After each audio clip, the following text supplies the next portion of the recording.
네, 그럼 지금부터 2023년 공정거래학술연구 지원사업 최종 발표회 3부 주제 발표를 이어가도록 하겠습니다.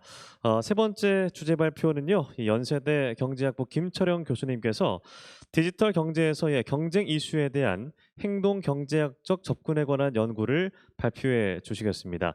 공동 연구자 김성현 교수님도 함께 답변을 해 주시겠고요. 발표 이후에는 공정거래위원회 경제분석과 이화령 과장님과 카이스트 경영공학부 신은철 교수님께서 토론을 해 주시겠습니다. 수고해 주실 네 분께 여러분 큰 박수 부탁드리겠습니다. 네, 그럼 지금부터 김철영 교수님의 발표 들어보도록 하겠습니다.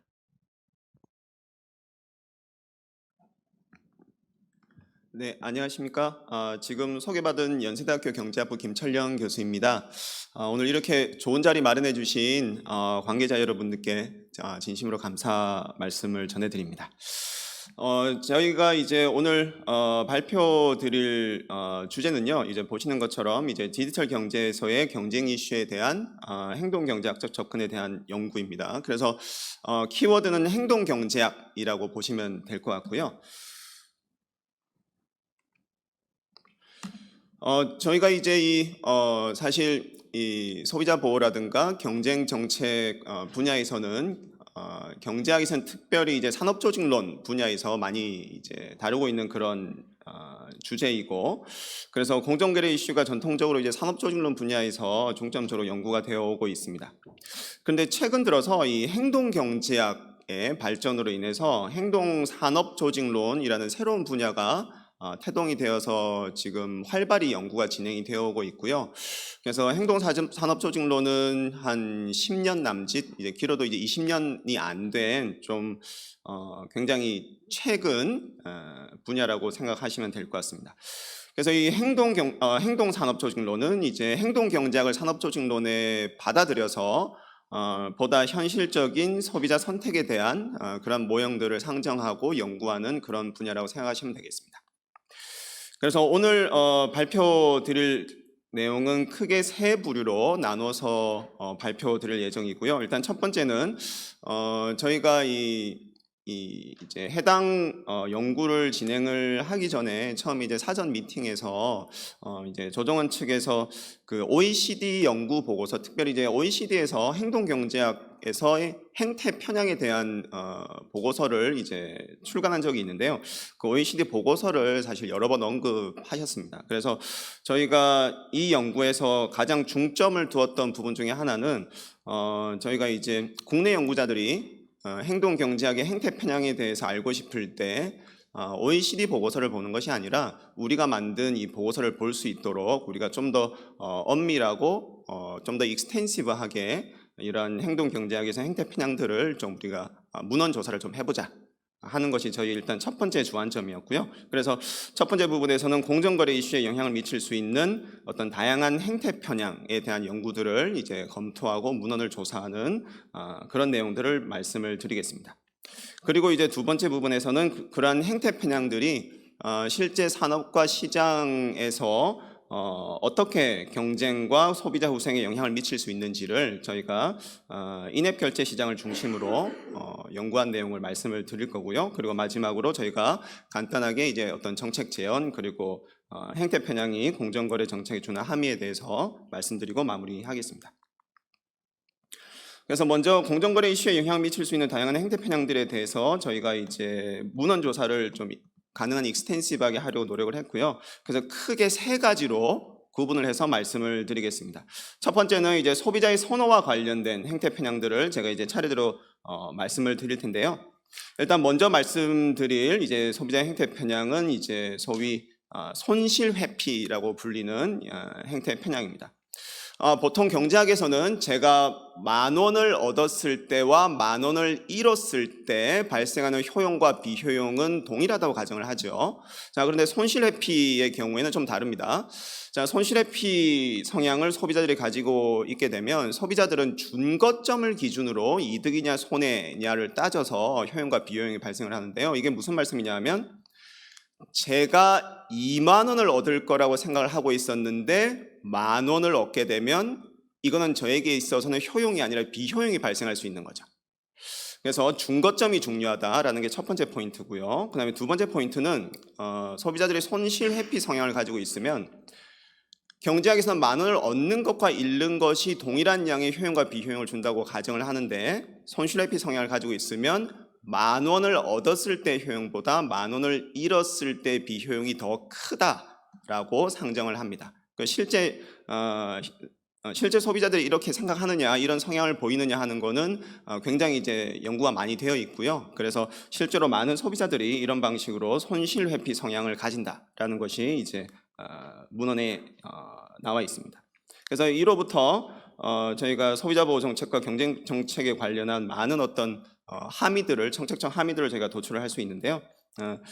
이 소비자들은 가격 변동이 발생을 하면 내가 싸게 살 걸로 생각했는데 비싸게 사면은 손해를 보죠. 그리고 비싸게 줄 거로 생각했는데 싸게 사면 이득을 보죠. 근데 이 경우에 손실 회피를 통해서 동일한 양의 이득과 손해라고 하더라도 손해로부터 발생하는 비효용이 훨씬 크기 때문에 자연스럽게 소비자들은 가격이 이렇게 변동하는 현상을 기피하게 됩니다. 그래서 이런 이유 때문에 예를 들어서 넷플릭스 같은 경우는 한 달치 이용료를 내면 몇 편을 보든지 이용요금은 0원이죠. 이런 방식으로 이제 가격 변동이 시장에서 사라지는 이런 현상들을 이제 설명 가능하고, 그리고 내가 마트에 갔을 때 물건을 살 거라고 생각을 하면 애착 효과라는 게 발생을 해서 살 거라고 생각했는데 마트에서 나올 때 안 사고 나오면 그게 손해로 작용을 해서 비효용이 발생을 하는 거죠. 그래서 이제 이런 이제 애착 효과 같은 걸 활용을 해서 저희가 마트의 세일 가격 같은 것도 저희가 설명이 가능합니다. 자, 두 번째 말씀드릴 행태 편향은 소유 효과라는 건데요. 소비자들이 자기가 소유하고 있는 물건에 대해서 소유하고 있지 않은 경우에 대비해서 더 높은 가치를 부여하는 이제 현상을 저희가 이제 소유 효과라고 얘기를 합니다. 그래서 예를 들어서 제가 마트에 갔는데 어떤 물건의 가치를 1,000원이라고 생각을 하고 마트에 갔습니다. 그래서 마트에 가서 1,000원을 주고 물건을 샀죠. 물건을 사고 나올 때는 해당 물건의 가치가 1,000원보다 더 높은 예를 들어 1,500원이라고 생각하는 그런 현상을 저희가 소유효과라고 생각을 할 수 있습니다. 소유효과가 왜 발생하는지에 대해서는 뭐 다양한 메커니즘들이 있을 수 있는데요.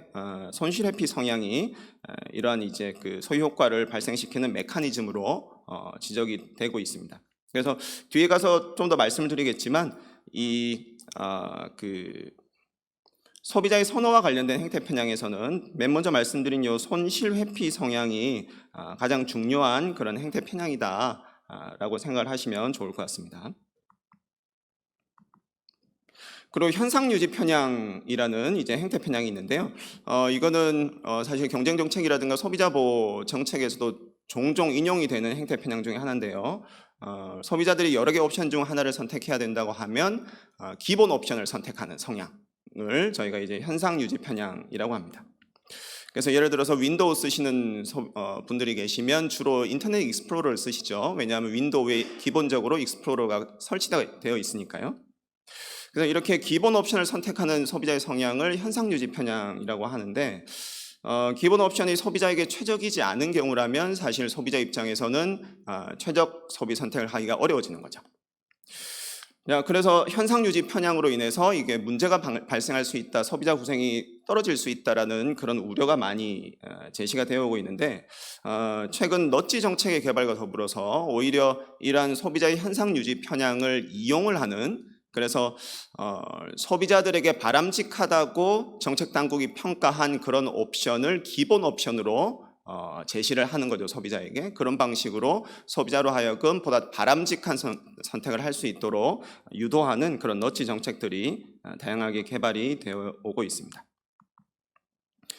그리고 이제 불평등 기피 성향은 이제 전통 경제학에서는 소비자들이 자신의 소비량만 생각을 하고 자신의 효용만 생각을 하는데 실제로는 그렇진 않죠. 그래서 불평등 기피 성향을 많은 소비자들이 보인다라고 얘기를 하고 있는데, 불평등 기피는 소비자들이 불평등한 상황이 발생을 했을 때 이로부터 비효용이 발생하는 어떤 그런 성향을 생각하시면 될 것 같습니다. 실제 소비자들이 불평등 기피 성향을 보인다라는 것은 다양한 경제학 실험에서 확인이 되고 있고요. 로텐버그의 연구의 예를 보면 기업이 가격을 인상을 할 때 그 원인에 따라서 소비자들이 불평등하다고 느끼면 가격 인상에 대해서 소비자들이 이제 반발하고, 그렇지 않은 경우라면 가격을 인상을 하더라도 기업이 소비자들이 그렇게 뭐 반발하지 않는 이제 그런 결과도 제시를 하고 있습니다.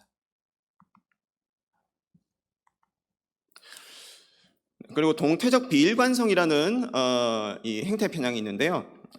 이 경제학에서는, 전통 경제학에서는 소비자들이 동태적 일관성을 보인다라고 가정을 합니다. 그러니까 동태적 일관성을 보이는 소비자는 시간이 지날 때 자신의 선택이 변하지가 않는 그런 소비자입니다. 예를 들어서 나는 내일부터 운동을 할 거야 라고 선택을 했으면 내일이 오늘이 되면 실제로 운동을 하는 거죠. 이렇게 시간이 변할 때 자신의 선택이 변하지 않는 소비자의 경우에는 동태적 일관성을 보이는 소비자인데, 사실 많은 사람들이 아는 것처럼 현실에서는 동태적 비일관성을 보이는 경우가 많습니다. 즉, 예를 들어서 내일부터 운동을 할 거야 라고 선택을 했는데 막상 내일이 오늘이 되면 운동을 안 하는 거죠. 그래서 시간이 지날 때 소비자의 선택이 변하는 현상, 이것을 동태적 비일관성이라고 저희가 얘기를 하는데, 동태적 비일관성 행태 편향을 보이는 뭐 다양한 메커니즘들이 있는데요. 그 중에 대표적인 게 레입슨이 제시한 현재 편향이라는 개념이 되겠습니다. 현재 편향은 간단히 말씀드리면 저희가 이 전통 경제학에서는 시간에 걸쳐서 보수가 발생을 하면 그걸 할인을 해서 이제 현재 가치를 구하죠. 근데 현재 편향이라는 행태 편향을 보이는 소비자가 있으면 이 소비자는 미래 모든 시점에 대해서 추가로 할인율을 적용하는 그런 소비자라고 생각을 하시면 되겠습니다. 그래서 현재가 너무나도 중요한 소비자인 거죠. 그래서 어떤 소비자가 현재 편향을 보이게 되면 현재가 너무 중요하고, 따라서 미래에 발생하는 비용은 아주 크게 할인을 해서 적용을 하는 그런 소비자라고 생각을 하시면 되겠습니다. 그래서 이 현재 편향에 대해서는 뒤에 가서도 더 말씀을 드리겠습니다. 두 번째 그룹의 행태 편향은 소비자의 순진함과 관련된 행태 편향인데요. 이 순진함은 이제 나이브때를 얘기를 하는 이제 단어입니다. 그래서 이 두 번째 그룹에 속한 행태 편향은 이제 이 두 번째 그룹에서 가장 중요한 행태 편향은 여기 보시는 과신 편향이라고 보시면 될 것 같습니다. 과신 편향은 소비자가 자신의 실력이나 정보에 대해서 지나치게 과신하는 경향을 보이는 이제 그런 행태 편향이라고 보시면 되겠는데요. 예를 들어서 보통 남자분 같은 경우는 당신의 운전 실력은 어떻게 됩니까? 라고 물어보면 저는 잘 운전 못해요 라고 얘기하시는 분들이 잘 없으세요. 그 남자분 같은 경우는 보통 나는 운전 잘해 라고 이제 평가를 하죠. 그래서 일종의 과신 편향이라고 볼 수 있습니다. 그래서 이에 대한 연구도 꽤 있고요. 그리고 환급금의 경우는 내가 나중에 환급금을 신청을 해서 받아야 되는데 그걸 잊어먹지 않고 잘 신청을 해야 되죠. 근데 많은 사람들이 나는 똑똑하니까 잘 신청해서 안 잊어먹고 잘 환급금을 챙길 수 있어 라고 생각하고 기업이 환급금을 오퍼를 하는 그런 상품이 있으면 굉장히 높은 가치를 부여하는 이제 그런 현상도 과신 편향의 예로 저희가 해석을 할 수가 있습니다. 과신 편향의 경우에는 이제 연구 결과에 의하면 학습을 통해서 줄어들지 않을 가능성이 굉장히 높고요. 그리고 통신사가 3부 요금제를 이용하는 이유도 과신 편향 때문이다라는 주장도 있습니다. 그리고 이제 소비자의 과신 편향을 이 소비자들이 자기가 구매하는 상품의 품질에 대해서 잘 알고 있다고 과신하는 것으로 저희가 해석을 할 수가 있는데요. 이 소비자들이 상품의 품질을 제대로 판단하지 못하고 구매하는 그런 어떤 성향에 대해서 많은 연구 결과들이 있습니다. 그래서 이거를 저희가 이제 과신 편향의 효과로 저희는 해석을 하고 있고요. 그래서 샐러드 드레싱 같은 경우 소비자들이 이제 어떤 샐러드 드레싱에 몸에 안 좋은 지방이 많이 포함이 되어 있는지 그렇지 않은지를 잘 판단을 해서 샐러드 드레싱을 구매를 해야 되는데, 실제로는 잘 모르면서 자기가 잘 알고 있다고 과신하는 그런 성향을 보이는 것이 이제 연구에서 이렇게 밝혀진 바가 있고요. 그래서 영화의 품질이라든가 의약품의 품질에 대해서도 비슷한 방식으로 소비자들이 실제로는 상품 품질을 잘 알지 못하지만 잘 알고 있다고 착각하는, 즉 이제 과신 편향을 보이는 그런 결과들이 많이 제시가 되고 있습니다. 그리고 소비자들이 상품 가격 구조를 잘 알고 있다고 과신하는 이러한 과신 편향의 효과에 대해서도 많은 연구 결과들이 있는데요. 사실 이제 지난 10여 년간 행동산업조직론 분야에서 가장 활발하게 연구되어 온 주제가 바로 이 숨겨진 가격에 대한 연구인데요. 그래서 소비자는 자기가 숨겨진 가격을 잘 알고 있다고 과신을 하는, 그래서 숨겨진 가격 구조에 대해서 과신 편향을 보이는 이제 그런 경우가 많이 있고, 그런 경우에 이제 소비자 후생에 어떤 문제라든가 이제 어떤 쟁점들이 있을까에 대해서 활발히 연구가 되어 오고 있습니다. 그래서 순진한 소비자와 보통 이제 이쪽 연구에서는 영리한 소비자와 순진한 소비자로 소비자를 구분을 해서 연구를 하는데요. 영리한 소비자의 경우에는 모든 가격 구조를 정확하게 알고 있고 숨겨진 가격에 대해서 자신이 원하면 피할 수가 있지만, 순진한 소비자는 그럴 수가 없는 이제 그런 소비자, 이렇게 이제 두 부류의 소비자로 나눠서 이제 보통 분석을 많이 진행을 하고요. 그래서 이러한 순진한 소비자의 존재로 인해서 기업들이 이 명시적인 가격은 낮게 받고 숨겨진 가격을 높이 받는 그런 가격 전략을 택해서 순진한 소비자를 착취하는 이제 그런 현상들이 발생할 수 있다는 것이 연구에서 다양하게 제시가 되고 있습니다. 대표적인 연구가 이 밑에 나와 있는 이제 신용카드 시장에서의 연구인데요. 그래서 기업이 초기 이자율을 낮게 책정을 하고 소비자에게 이제 이러한 신용카드 상품을 제시를 하면, 순진한 소비자는 자기가 조기 상환할 거라고 이제 과신을 하는 거죠. 그래서 과다 대출을 받고, 그러나 결국 조기 상환하지 못하는 바람에 연체가 발생하고 높은 이자를 지불하고 소비자 후생이 감소하는 이제 그런 결과를 저희가 생각을 해볼 수가 있습니다. 자, 그리고 자기 조절 문제 같은 경우는 이제 예를 들어서 나는 내일부터는 담배를 끊을 거야라고 이제 생각을 하지만 내일이 되면 뭐 정작 담배를 못 끊는, 술도 마찬가지겠고요. 이제 그렇게 이 개인의 선호가 시간이 지남에 따라 변화하고, 그래서 선택도 변하는 이제 그런 상황을 자기조절 문제라고 저희가 표현을 하는데, 주로 동태적 비일관성 상황 하에서 발생을 하는 문제이고, 그래서 이 부분은 아까 말씀드렸으니 이제 이 부분 일단 제가 넘어가겠습니다. 전망 편향이라는 행태 편향은 소비자들이 자신의 미래 선호가 현재와 비슷할 거라고 착각을 하는 그런 행태 편향입니다. 그래서 담배의 경우에 나는 지금 담배 별로 안 좋아하는데 내일도 그렇고 모레도 그렇고 난 담배 그렇게 좋아하진 않을 거야. 그러니까 편한 마음으로 담배를 한 대 피는 거죠. 근데 한 대 피면 중독이 돼서 담배를 이제 못 끊는 이제 그런 현상을 전망 편향, 행태 편향을 활용을 해서 저희가 설명을 할 수가 있습니다. 그리고 주의력 제한은 말 그대로 소비자들이 의사 선택에 필요한 정보들에 제대로 관심을 기울이지 않는 그런 그런 현상에 대한 형태 편향이고요. 예를 들어 소비자들이 상품을 구매할 때 배송비나 세금 등을 제대로 고려하지 않고 구매하는 그런 현상을 저희가 주의력 제한을 활용을 해서 설명을 할 수가 있습니다. 이런 경우에는 뒤에 가서 더 말씀드리겠지만 보통 경제학에서는 가격 규제를 싫어하죠. 그런데 소비자들이 주의력 제한을 보이는 경우라면 오히려 가격 규제를 통해서 소비자의 후생을 높일 수 있는 가능성들도 연구에서 제시가 되어 오고 있습니다. 그리고 마지막으로 말씀드릴 부류의 이 행태 편향은 소비자의 정보와 관련된 행태 편향인데요. 먼저 이 페이지에 보시면 이제 복잡성 정보 과다 경험 법칙이라는 이제 이 용어가 나와 있습니다. 전통 경제학에서는 소비자에게 정보가 많이 주어지면 많이 주어질수록 유익한 거야라고 전통 경제학에서는 얘기를 합니다. 자, 그러나 이제 현실은 그렇진 않죠. 실제로는 복잡한 상품의 경우에는 소비자가 제대로 정보를 파악할 수 없는 경우가 현실적이고요. 정보가 지나치게 많이 주어지면 사실 소비자가 그 정보를 제대로 처리할 수가 없고 선택적으로 일부 정보만 처리를 하는 경우가 많고요. 그러므로 인해서 정보가 누락되고 혹시라도 소비자가 중요한 정보를 누락하게 되면 정보 처리 과정에서 그럼 아주 잘못된 선택을 내릴 수도 있는 이제 그런 결과가 발생할 수도 있겠습니다. 그리고 이렇게 소비자가 정보를 제대로 처리하기 힘든 경우에는 소위 이제 경험 법칙, 룰 오브 덤을 사용을 해서 소비자들이 선택을 하는 경우가 많이 있습니다. 예를 들어서 소비자가 다양한 금융 상품 중에서 하나를 선택해야 된다라고 하면 뭐 금융 상품의 에스펙트들이 굉장히 많죠. 그런데 금융 상품이 너무 복잡하니까 수익률만 계산을 해서 비교를 하고 수익률이 가장 높은 상품을 구매하는 그런 이제 경험 법칙을 사용하는 예를 들어볼 수가 있겠습니다.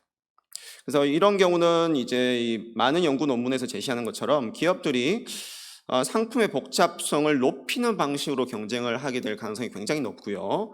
이로 인해서 소비자들의 경험 법칙 사용 빈도가 증가하게 되고 결국 소비자의 후생이 악화되는 그런 결과들이 이 문헌에서 다양하게 제시가 되고 있습니다. 그리고 이렇게 복잡한 상품의 경우에는 소비자들이 이제 많은 경우 중개인을 활용을 해서 이 선택을 하게 되는데요. 이 문헌에 의하면 중개인이 오히려 소비자의 행태 편향을 이용을 해서 소비자의 효용이 아니라 중개인의 효용이 극대화되는 이제 그런 결과들도 많이 제시가 되고 있고요. 복잡한 상품의 경우에는 기업이 열등한 상품도 판매 가능한 그런 연구 결과들도 다양하게 제시가 되고 있습니다. 예를 들어서 요거는 미국 AT&T에서 판매하는 아이패드 요금제 예인데요.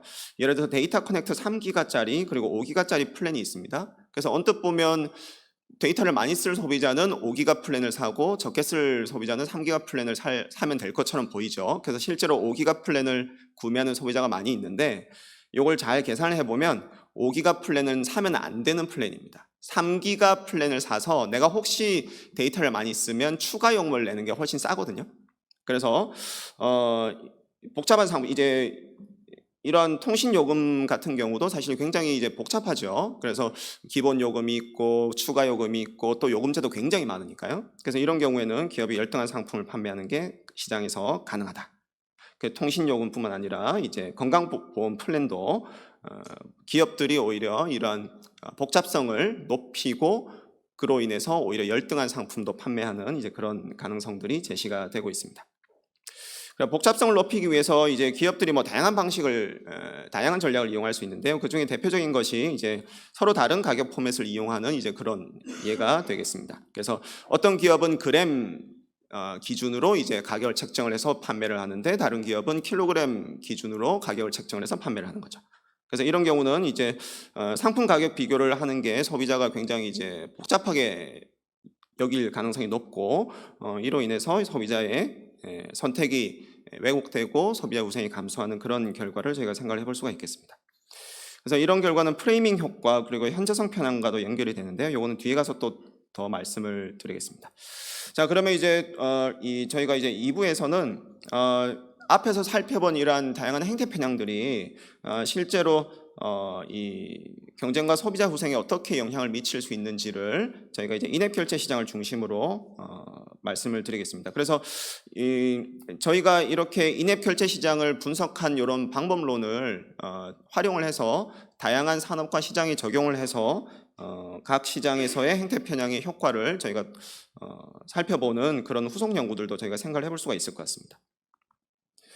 자, 그래서 이 2부에서 논의를 위해서 일단은 저희가 몇 가지를 용어를 말씀을 드리면요. 이제 V라는 거는 소비자가 어떤 앱을 사용을 했을 때 얻게 되는 효용이라고 저희가 생각을 해보겠습니다.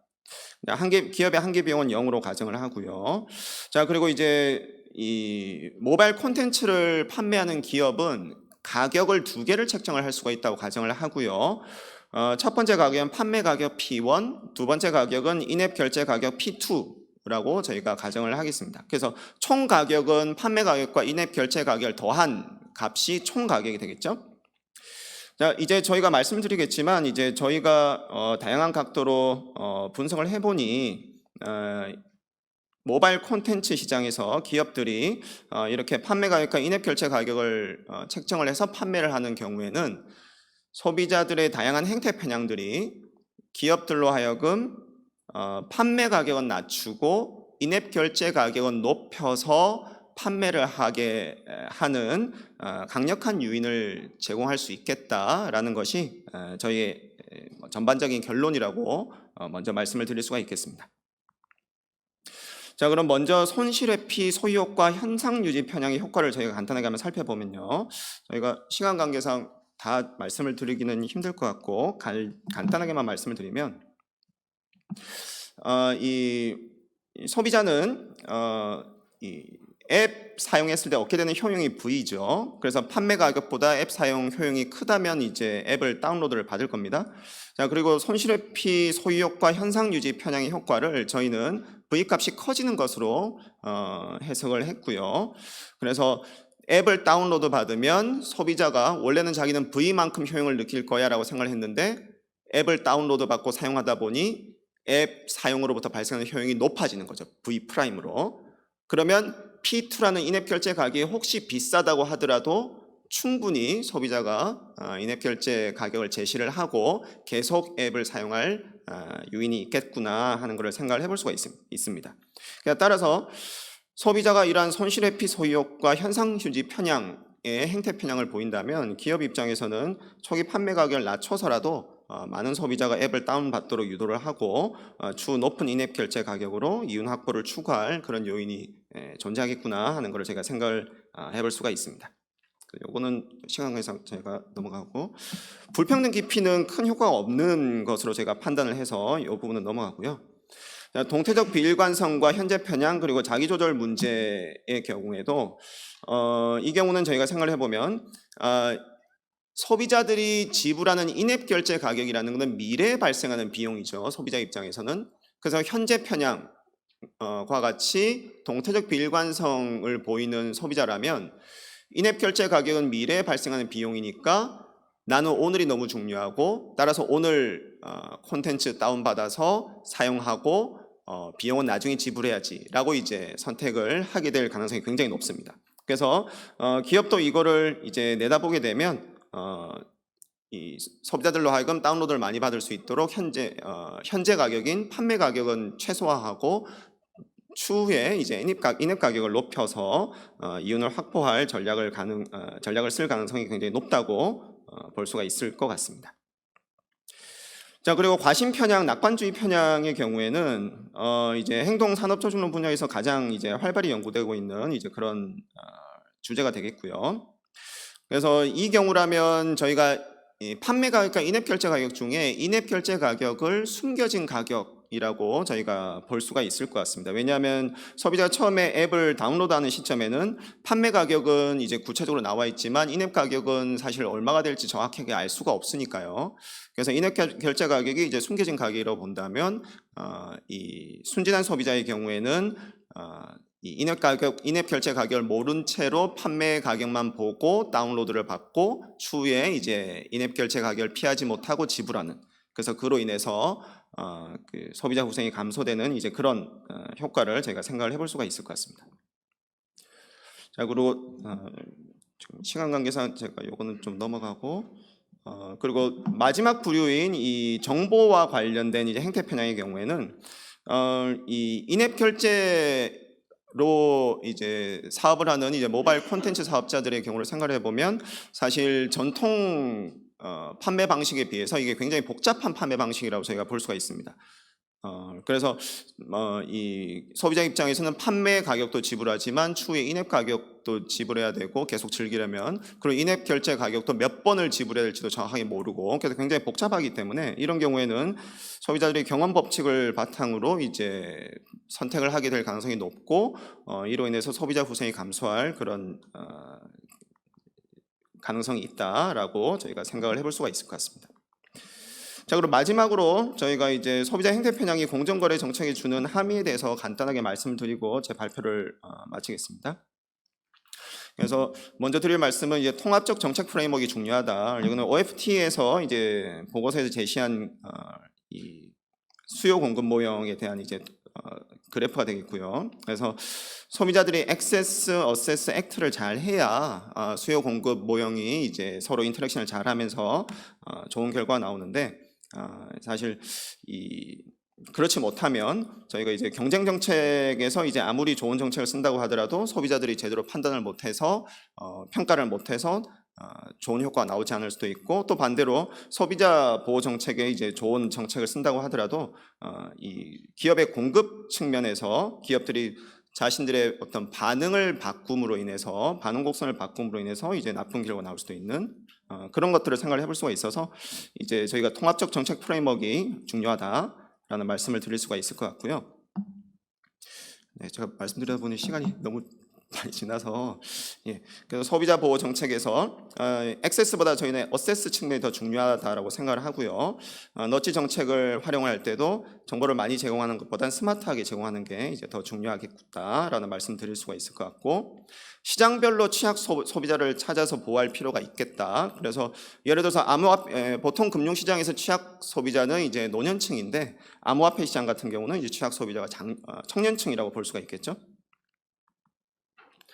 자, 그리고 경쟁 정책의 경우에는 보통 이제 시장 획정을 위해서 이제 스닙 테스트를 수행하는 경우가 많이 있습니다. 그런데 이 소비자 대상 설문조사 시 맥락과 환경이 중요하고, 그래서 최대한 섬세하게 행동경제학에서 얘기하는 그런 행태 편향들을 잘 고려해서 섬세하게 설문을 구성할 필요가 있고, 그리고 이 스닙 테스트뿐만 아니라 대체재 가격 하락에 대해서 소비자들이 또 다르게 반응을 할 수가 있으니까, 이러한 추가적인 테스트를 통해서 저희가 좀 더 스닙 테스트의 강건성을 확보할 필요가 있지 않을까라는 정책 제안을 드릴 수가 있을 것 같습니다.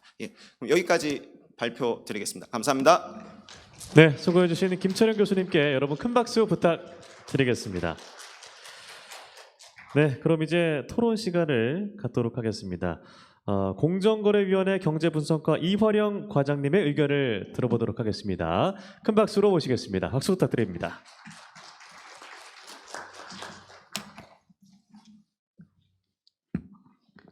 네. 우선 제가 목소리가 지금 가 있어서 좀 양해 부탁드립니다.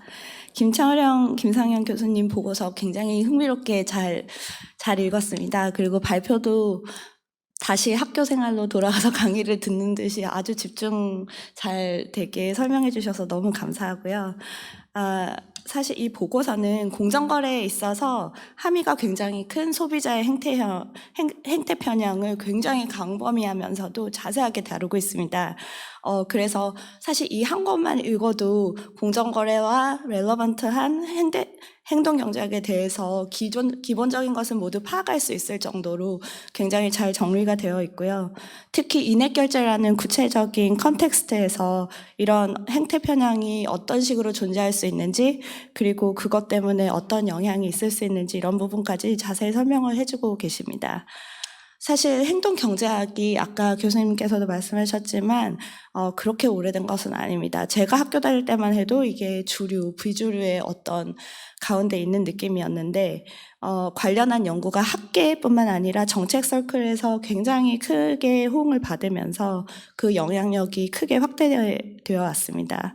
특히 디지털 전환과 맞물려서는 소비자가 굉장히 많은 정보를 쉽게 접할 수 있을 테니까 합리적 소비가 일어날 거다, 이렇게 예상하기도 쉽지만, 또 다른 한편으로는 굉장히 작은 인터페이스 조정만으로도 소비자의 행태 편향을 굉장히 확대하고 거기서 이익을 취하기도 쉽기 때문에 이에 대해서 주의와 관심이 필요하다는 의견도 많이 있습니다. 이런 상황에서 이 보고서는 정책 수립뿐만 아니라 법 집행에 있어서도 참고할 만한 굉장히 유용한 연구라고 판단됩니다. 우리나라에서는 주로 소비자 보호 관점에서 행동경제학을 공정거래 분야에 접목해 왔는데요.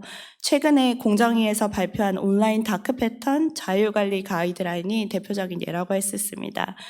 그런데 소비자가 완전히 합리적으로 행동하지 않는다면 기업이 이를 이용해서 소비자를 착취하는 식에서 그치는 것뿐만이 아니라 시장의 경쟁 자체를 제한할 수 있다는 우려도 제기되고 있습니다.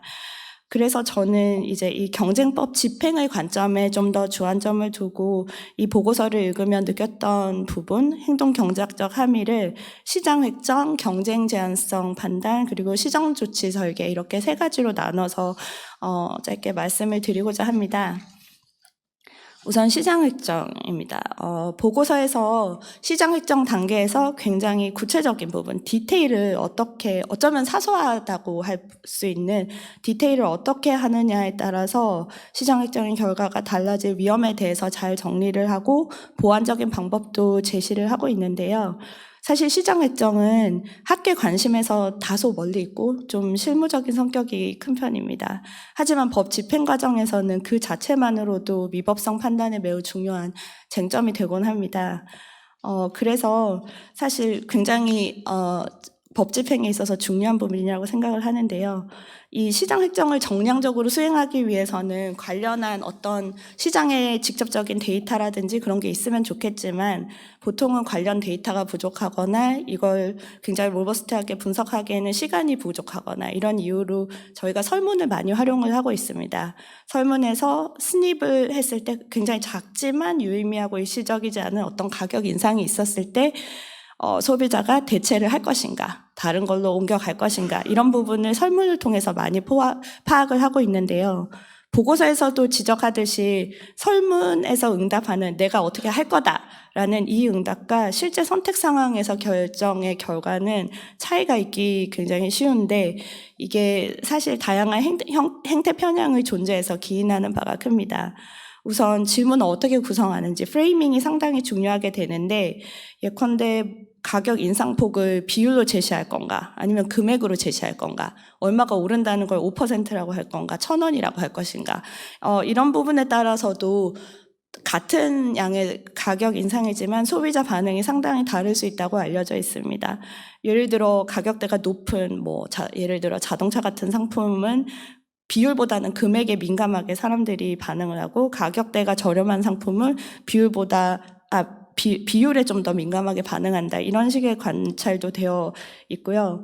보고서에서 설명하듯이 순차 가격 책정이라는 게 있습니다. 예컨대 호텔비를 처음에 검색할 때는 호텔의 순수한 숙박비만 보여주지만 결제하려고 들어갔더니 리조트 피가 붙는다. 반드시 지불해야 하는 리조트 피가 처음부터 더해져서 나왔어도 되는데 굳이 나중에 뒤에 결제 화면에서 나온다. 이런 식으로 총 가격이 한 번에 보여지지 않고 차례차례 보여지는 이런 식이 되면은 설문조사에서 이 실제 선택 상황을 똑같이 구현해내지 않고 총 가격을 제시하면서 5% 상승하면 어떻게 반응하겠냐. 이런 식으로 하면 굉장히 오버해서 대답을 하기가 쉽습니다. 그렇기 때문에 저희가 설문을 구성할 때는 최대한 가격 변화를 어떻게 제시하는 게 실제 선택 상황과 가장 유사할 것인가 이런 부분에서 주의를 많이 기울이려고 노력을 하고 있습니다. 그리고 관련해서 아까 손실 회피에 대해서도 말씀을 해주셨는데 사실 소비자에게 물어보면 아주 조그만 품질 저하나 가격 인상에도 굉장히 민감하게 반응을 하는 식이 많은데 이건 손실 회피 편향을 어느 정도 보여주는 거라고 생각합니다. 조금의 손해도 나한테 너무 큰 그 비용을 가져온다고 생각을 하는 거죠. 이와 관련해서 SSNDP 검정이라는 거를 보완적으로 제시를 해주셨는데 저는 상당히 좋은 방법이라고 생각하고요. 제가 여기 토론문에는 좀 반대로 써놔서 일단 그건 좀 양해를 부탁드립니다. 그리고 이게 프레이밍을 잘하는 것만으로도 해결이 좀 어려운 부분이 있습니다. 설문이라는 한계상. 실제 선택 상황에서는 소비자들이 아까 말씀하셨던 이 현상을 유지하고 싶은 이런 편향이라든지 관성이 있어서 기존 선택을 잘 안 바꾸려고 합니다. 그래서 그런데 설문에서는 이런 편향 없이 가격 변화가 생기면 나는 바꿀 거야 이렇게 응답을 하지만 실제로 선택 상황이 되면 하던 거 계속하지 이런 식으로 덜 민감하게 반응을 하는 경우가 많이 있을 수 있기 때문에 이런 게 시장 지배력을 과소 추정하게 할 위험이 있다 이런 지적도 존재합니다. 이런 관련한 논의들은 보고서에 굉장히 풍부하게 담겨 있어서 나중에 참고하시면 좋을 것 같고요. 저는 많이 배웠습니다. 예. 그리고 다음으로는 경쟁 제한성 판단 부분이 있습니다. 전통적인 반독점 경제학은 기본적으로 완전히 합리적인 소비자를 가정하고 있습니다.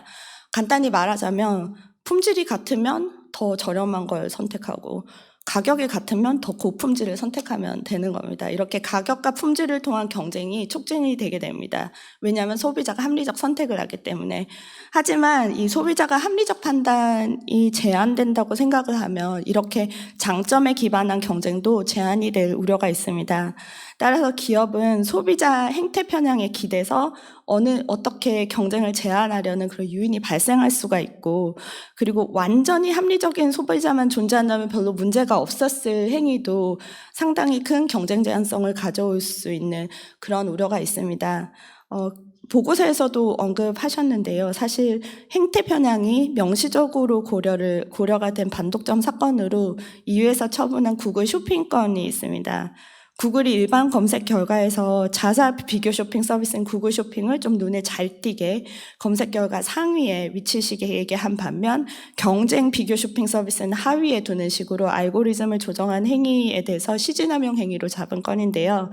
구글의 자사 우대 결과 경쟁 비교 쇼핑은 소비자들 눈에 좀 덜 띄게 less visible하게 되었다는 겁니다. 근데 사실 구글이 경쟁 비교 쇼핑 서비스를 아예 안 보여준 것도 아니고 다 보여줬는데 자사 거를 좀 더 눈에 잘 띄게 보여줬다는 겁니다. 완전히 합리적인 소비자라면 사실 단순히 눈에 잘 안 띈다고 또는 단순히 눈에 좀 더 잘 띈다고 그렇게까지 선택이 확 변할까? 이제 그렇게 생각을 하면 이 효과는 매우 제한적일 수 있는데요. 그런데 이제 EC에서 제시한 실증적 증거에 따르면 이 효과가 상당합니다. 소비자들은 구글 검색 결과에서 더 상위에 위치한, 그러니까 눈에 더 잘 보이는 결과를 훨씬 더 많이 클릭을 하고 있는데요. 데스크탑을 보시면은 검색 결과 첫 페이지에 상위 10개 검색 결과가 약 95%의 클릭을 가져간 것으로 나옵니다. 최상위 검색 결과는 35%를 차지하고 두 번째 페이지로만 가도 그러니까 클릭을 한 번 더 해서 두 번째 검색 페이지로만 가도 그 두 번째 페이지의 첫 번째 결과는 단 1%의 클릭만을 받은 것으로 나타납니다. 이렇게 게다가 이건 데스크탑의 예인데 화면이 작은 모바일에서는 이런 행태 편향이 훨씬 더 확장되는 것으로 알려져 있습니다. 이렇게 검색 결과의 위치, 세일리언, 눈에 띄는 정도, 이거의 조그만 차이가 이렇게 큰 효과의 차이를 가지고 올 수 있다는 건 이게 소비자가 완전히 합리적으로 판단한다면은 발견하기 힘든 부분이라고 생각합니다. 그래서 이제 이 씨는 이렇게 효과의 크기가 크게 나타나는 거는 더 적합한 정보를 찾아간 합리적 선택의 결과라고 보기는 어렵다. 이렇게 본 것입니다. 근데 구글 쇼핑권처럼 명시적으로 행태 편향을 나타낸 건 아니지만 디지털 경제에서 시진 남용 행위는 이렇게 소비자가 비합리적인 선호를 보이고 있다든지 정보 처리가 불완전하다든지 이런 부분을 뭔가 이렇게 착취를 하려는 부분이라든지 이런 부분을 이용하려는 것이 핵심적 메커니즘이 되는 경우가 많이 있습니다. 예컨대 이 씨의 구글 안드로이드 사건에서는 구글 모바일 제조사들에게 구글 앱스토어 라이센스의 조건으로 구글 서치와 브라우저 크롬을 선탑재하도록 했었고, 그리고 또 좀 더 앞으로 가자면 마이크로소프트가 인터넷 브라우저나 미디어 플레이어를 끼어 팔게 한 사건도 있었죠. 이렇게 선탑재하거나 끼어 팔기를 하거나 이러면은 자기가 이미 가진 것에 대해서 계속 스틱하려고 하는 그런 성향이 있기 때문에 이미 그 지배적 사업자들은 훨씬 그런 행태 편향을 이용해서 자기 지배력을 유지하거나 경쟁자를 배제하기에 쉬울 수 있습니다. 이런 예시들은 OECD 아까 교수님께서 언급한 그 OECD 보고서에서도 많이 다루고 있습니다. 그리고 미국 그러면 유럽만 하고 있냐? 그러면 꼭 그런 것도 아닙니다. 미국의 예들도 보면은 그런 함의를 담고 있는 사실상 함의를 담고 있다고 해석할 여지가 있는 것들이 있는데요. 이 코닥건 같은 경우에도 후속 시장 논의가 있는데 소비자가 만약 생애 가격을 모두 예측할 수 있다면 전방 시장, 여기서 전방 시장은 일단 프린터를 산다. 그다음 후방 시장은 프린터를 산다면 이거 유지 보수하는 시장입니다. 이 전방 시장에서 충분히 경쟁이 되면은 후속 시장에서 자기가 어떻게 될 건지도 다 예상할 수 있기 때문에 미리 예상하고 선택을 하는 거기 때문에 그래서 전방 시장 경쟁만 충분하다면 후속 시장에 락인이 되는 거는 별 문제가 안 된다. 이제 이런 식으로 말을 하게 되는데 근데 만약에 소비자가 정보 처리 능력이 불완전하다든지 이런 미래 정책에 대해서 충분히 예측을 하기가 어렵다든지 이런 부분이 있으면은 사실 결과가 다를 수 있죠. 아무리 전방 시장의 경쟁이 충분하더라도 후방 시장에서 어떤 지배력 남용 행위가 일어날 수 있는 것은 아닌가 하고 생각할 여지는 있다고 생각이 됩니다. 그래서 보고서는 인앱 결제 분석에서도 이런 여러 가지 컨텍스트에서 그 소비자의 선호나 행동이 앱을 다운로드한 이후에 어떻게 달라질 수 있는지, 그리고 한꺼번에 가격이 보여주지 않기 때문에 민감도가 어떻게 변할 수 있는지, 그리고 그걸 이용해서 기업이 이익을 취할 수 있는지 이런 부분에 대해서 자세히 설명을 하고 있습니다. 그리고 한 가지 또 더 하고 싶은 것은 행동 경제학은 이제 그 소비자 후생의 지표에 대해서도 어느 정도 얘기를 해주는데요. 경쟁 제한성 판단 시 우리가 보통 시장 생산량이나 거래량이 늘어나면 경쟁이 제한되지 않았고 후생이 증가했다고 말하기가 쉬운데, 중독성이 있는 상품 같은 경우는 거래량 증가를 소비자 후생 증가에 연계하지 않아야 한다는 지적도 있습니다. 어찌 보면 좀 ESG 논의랑 약간 연결도 되는 것 같은데, 소셜 미디어 플랫폼의 중독성을 지적하면서 이런 거래량 증가가 소비자 혜택이라고 해석을 하면 안 된다. 이런 거는 소비자의 잘못된 선택을 촉진해서 거래량이 증가한 건데 이거 후생 증가로 보고 경쟁 제한성이 없다고 보는 것은 부당하다라는 논지입니다. 그리고 마지막으로 아주 짧게 덧붙이자면, 보고서에서 직접적으로 다루진 않으셨는데 시정 조치에 대해서도 굉장히 많은 함의가 있다고 생각합니다. 비슷한 사건에 대해서도 어떤 식으로 시정 조치를 했느냐에 따라서 그 효과가 굉장히 다르게 나타난 예가 있었는데, 끼어 팔기에 대해서 너 묶어만 팔지 말고 따로도 팔고 같이도 팔아, 이렇게 한 시장 조치와, 또는 사람들에게 너 이 중에서 뭘 할지 반드시 선택하게 하는 이런 적극적으로 소비자가 행동하게 하는 이런 두 가지 시정 조치가 내려졌을 때 소비자가 적극적으로 선택을 하게 하는 그런 시정 조치가 훨씬 효과적이었다, 이런 연구가 있습니다. 이런 식으로 기술적으로 표면적으로는 경쟁이 가능한 상황을 만드는 그런 식의 시정 조치가 있을 수 있지만, 보다 근본적으로는 소비자가 합리적으로 적극적으로 자기 행태 편향으로부터 벗어나서 좀 더 바람직한 선택을 할 수 있게 이렇게 해줄 수 있는 시정 조치가 있다면 바람직할 것이라고 생각이 됩니다. 감사합니다. 네, 이화령 과장님께 여러분 큰 박수 부탁드리겠습니다. 목 상태가 안 좋으신데도 불구하고 좋은 말씀 진심으로 감사합니다. 자, 그럼 이어서 카이스트 경영공학부 신은철 교수님의 토론을 들어보도록 하겠는데요. 토론 시간 10분 준수해 주실 것을 부탁을 드려보도록 하겠습니다. 그럼 여러분의 큰 박수로 들어보도록 하겠습니다.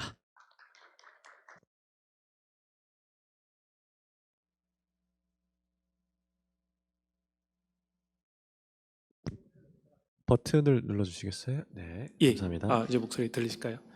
예. 먼저 지금 연세대학교에 재직 중이신 두 분 교수님께서 좋은 연구 보고서 작성해 주셨고, 독자로서 개인적으로 굉장히 재밌게 읽었습니다. 이제 시간 관계상 제가 조금 짧게 토론을 드리고자 하는데요.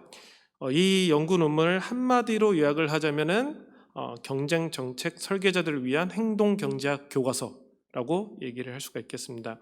특히 앞에서 발표자나 토론자께서 말씀해 주신 것처럼 2장의 행태 편향에 관한 논의 요약이 굉장히 유익하다고 생각이 들었습니다.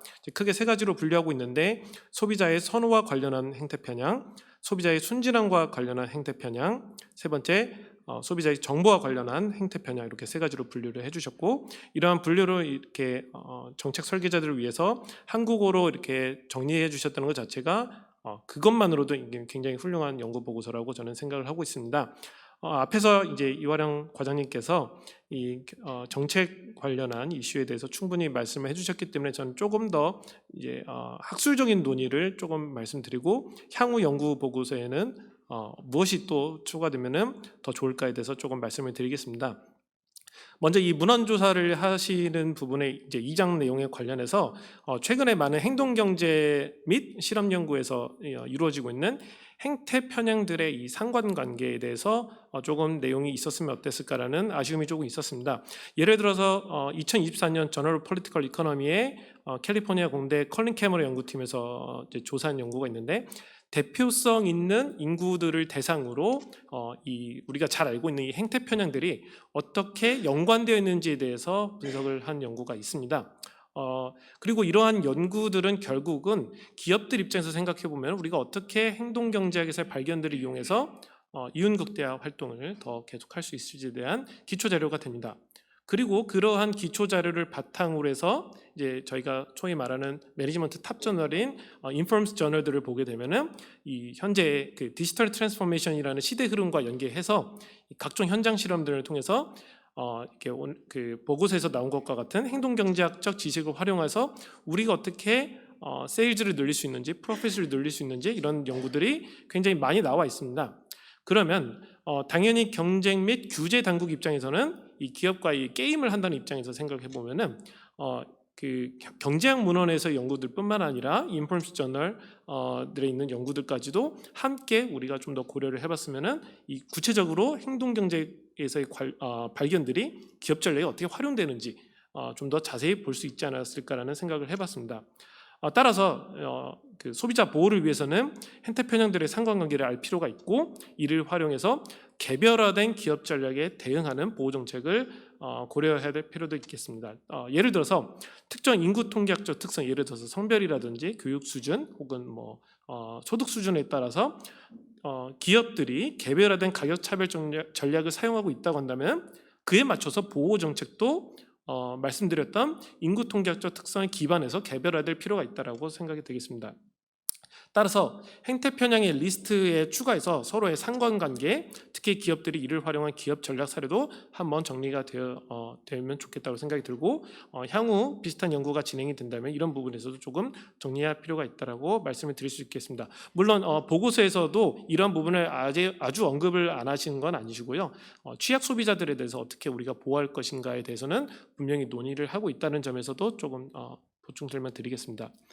두 번째 제가 말씀드리고 싶은 거는 행동경제학 관점에서 규제에 대해서 한 가지 생각해 볼 만한 철학적인 문제가 존재를 합니다. 그 연구에서 이야기한 것처럼 소비자들이 미처 생각을 못했거나 어떤 정보를 해석하는 데 실수가 있고 그로 인해서 본인의 효용을 극대화하지 못하는 일이 있다고 한다면은 그것에 대해서 규제 당국이 적절한 규제 혹은 개입을 통해서 소비자 효용 증가를 더 올려주는 행위를 한다는 것은 우리가 충분히 모두가 동의할 수 있는 내용이 될 것 같습니다.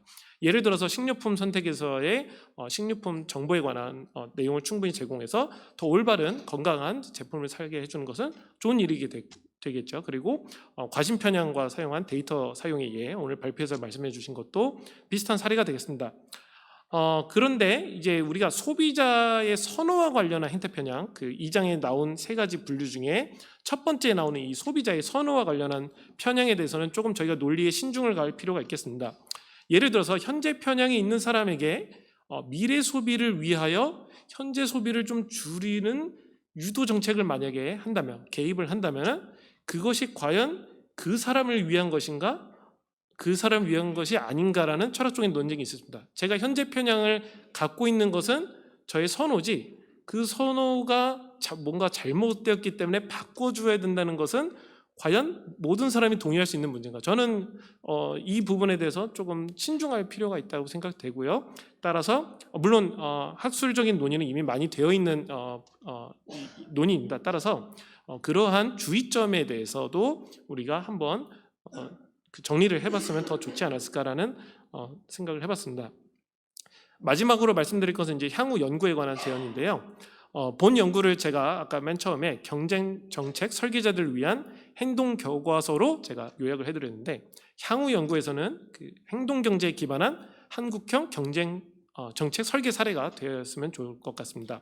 예를 들어서 인앱 그 결제 시장을 조금 예를 들어 주셨는데 이미 좋은 이론이 있고 그 이론에서 앞에서 정리해 주신 각종 행태 편향들이 어떻게 작동해서 소비자 후생을 감소시킬 수 있는지 충분히 보여주셨기 때문에 예를 들어서 그러한 이론을 바탕으로 우리가 그러면 어떻게 정책을 설계할 것인가에 대해서 이론 기반한 정책 설계도 좀 더 향후 연구에서 보여주시고 궁극적으로는 현장에서의 실험 혹은 실험 다른 랩 실험 같은 것들을 활용해서 실제적인 검증을 통해서 우리가 행동 경제학을 통해서 정책 설계를 했을 때 그것이 궁극적으로 소비자 후생에 어떻게 도움을 될 수 있는지 아주 구체적인 사례 하나만 딱 잡아가지고 후속 연구를 진행한다면은 굉장히 좋을 것 같습니다. 예, 제가 준비한 토론 내용은 여기까지입니다. 경청해 주셔서 감사합니다. 네, 신은철 교수님께 여러분 큰 박수 부탁드리겠습니다. 네, 그럼 발표자 두 분 교수님의 답변을 들어보기 전에 제 흘러석에서 질문 하나만 좀 받아보도록 하겠습니다. 궁금하신 점이 있으시면 손을 들어주시기 바랍니다. 네, 예, 질문 없으신 걸로 알고 두 분 토론자분의 의견에 있어서 어떤 답변을 해주실지 교수님의 말씀 들어보겠습니다. 네, 시간 관계상 그럼 짧게만 말씀을 드리겠습니다. 두 분 토론자분께서 되게 좋은 토론 해주시고 또 이제 부족한데 이렇게 또 보고서에 대해서 이렇게 좋은 평가해 주셔서 너무 감사드립니다. 이화령 과장님께서 말씀하신 대로 이제 이 시장 획정 분야 같은 경우는 이제 실무적인 측면이 강해서 사실 학계에 있는 학자들은 사실 그렇게 큰 관심을 기울이진 않는 주제이긴 합니다. 그런데 사실 이 시장 획정을 어떻게 하느냐에 따라서 사실 굉장히 다른 결과가 나올 수 있고, 그래서 실무적으로 굉장히 중요한 그런 주제이기 때문에 이런 부분들에 대해서는 저를 포함해서 학계에서 좀 더 다양한 방식으로, 특별히 이제 오늘 말씀드린 대로 행동 경제학에서의 이러한 발전들을 토대로 보다 나은 어떤 그런 대안을 제시할 수 있는 그런 방안들을 저희도 좀 열심히 한번 생각을 해보겠습니다. 그리고 이제 이제 후방 시장과 그리고 이제 소비자 후생 측정하는 어떤 기준에 대해서도 말씀을 해주셨는데요. 이제 그런 부분들에 대해서도 지금 이 연구자들이 많은 어떤 토론들을 하고 있는 상황입니다. 그런데 이 행동 산업 조직론이 이제 태동되고 이렇게 연구가 되어 온 지 그렇게 기간이 길지가 않아서요. 아직 저희가 다루고 있지 못한 영역들도 아주 많은, 그래서 앞으로 뭐 신진 연구자들이 굉장히 많이 필요한 이제 그런 분야라고 말씀을 드릴 수가 있을 것 같고요. 그래서 이런 부분들에 대해서도 저희가 앞으로 좀 더 많이 보완하고 충분한 연구가 될 수 있기를 저도 이제 바라고 있습니다. 그리고 이 신현철 교수님께서도 이제 다양한 코멘트들 주셨는데요. 그리고 예를 들어서 다양한 행태 편향들 간에 이제 상관관계가 있을 수 있고, 그래서 이러한 것들을 뭐 주성분으로 나누어서 정리를 하는, 추가로 정리를 하는 이런 부분들에 대해서도 말씀을 해주셨고, 그리고 저희가 이제 행동 경제학에서 발전들을 바탕으로 보다 나은 정책을 가져가고 싶어서 저희가 이런 자리를 마련을 하고 있는데요. 동시에 기업에서도 행동 경제학에서의 결과들을 바탕으로 어떻게 하면 좀 더 소비자를 잘 착취할 수 있을까 하는 그런 이제 논의들도 사실 굉장히 많이 있습니다. 신현철 교수님께서 말씀해 주신 것처럼요. 그래서 그런 부분들도 저희가 충분히 고려를 해서 정책 당국에서 이제 신경 쓸 부분들이 굉장히 많구나 하는 생각들이 들고요. 그래서 저희는 이제 추후 연구에서도 이제 그런 부분들도 충분히 좀 감안을 해서 좀 더 다양하고 풍성한 방식으로 이런 행동 경제학에서의 결과들을 저희가 정책에 녹여낼 수 있는 이제 그런 어떤 연구들을 추후로도 좀 많이 할 수 있으면 좋겠다라는 생각이 듭니다. 이걸로 저희가 답변을 가름하겠습니다. 감사합니다.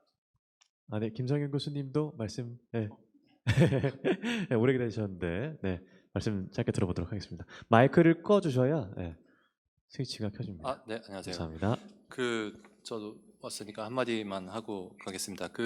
말씀해주신 것들 중에서 저희가 빼먹은 것들을 잘 지적을 해주신 것 같은데, 두 가지가 있는 것 같은데, 하나는 그러니까 비교적 최근 논의들에 사실 관심이 많으신데 저희가 그것들을 충분히 담아내지 못한 거는, 어떻게 보면 기존 논의들을 정리를 하는 과정에서 좀 그 맥락이 달라서 좀 빼먹은 것들이 있는데, 예를 들어서 구글 케이스라든지 이런 데서 나오는 요새 이론적인 연구도 많이 되고 있는 스티어링, 그러니까 컨슈머 스티어링 관련 논의들을 조금 더 추가를 할 수 있으면, 그러니까 정말 이게 최종 보고서지만 진짜 최종 보고서에는 넣을 수 있으면 넣으면 좋겠다는 생각이 들었고요. 그 다음에 신현철 교수님 말씀하신 퍼스널라이즈 서비스, 퍼스널라이즈드 프라이싱 이런 것과 관련해서도 논의들이 많이 있는데, 그쪽 리터처도 굉장히 크기 때문에 다 다룰 수는 없겠지만 좀 더 보완할 수 있는 부분을 보완해서, 특히 이제 이 퍼스널라이즈 프라이싱을 하고, 그래서 이 어떤 콜레이션을 이용해 가지고 그런 걸 하려고 할 때 중요한 거는 그 소비자들의 개인정보를 가지고서 그 콜레이션을 활용을 할 수 있는 거기 때문에 결국 개인정보 보호 이슈와도 연결이 되는 것 같아요. 그래서 그쪽 논의도 있다라는 정도까지는 저희가 진짜 최종 보고서에는 담을 수 있도록 하겠습니다. 그리고 이현영 과장님 말씀해주신 시정조치 설계에 관련해 가지고는 그 보고서에 간단하게 얘기를 한 부분이 있는데, 그 부분도 좀 더 강조해서 말씀을 드리고 싶은 거는, 이 행동경제학적인 인사이트를 가지고 결국 시정조치에 대해서는 어떤 얘기를 할 수 있냐라고 하면은, 방법론 측면에서 샌드박스를 적극적으로 활용하라. 뭐 이런 식의 얘기를 할 수 있을 것 같아요. 그래가지고 이 시정조치 중에서 어떤 게 밸리드한지 지금 이 이어링 과장님 말씀해주신 것 중에 어떤 거는 어떤 시정조치는 밸리드했고 어떤 시정조치는 먹히지 않았다 이랬는데 그런 것들도 미리 샌드박스를 통해서 활용을 그런 것들을 적극적으로 하면은 더 잘 되지 않을까 생각합니다. 감사합니다. 네, 답변 감사합니다. 자, 세 번째 주제 발표 토론에서 수고해 주신 네 분께 여러분 큰 박수 부탁드리겠습니다.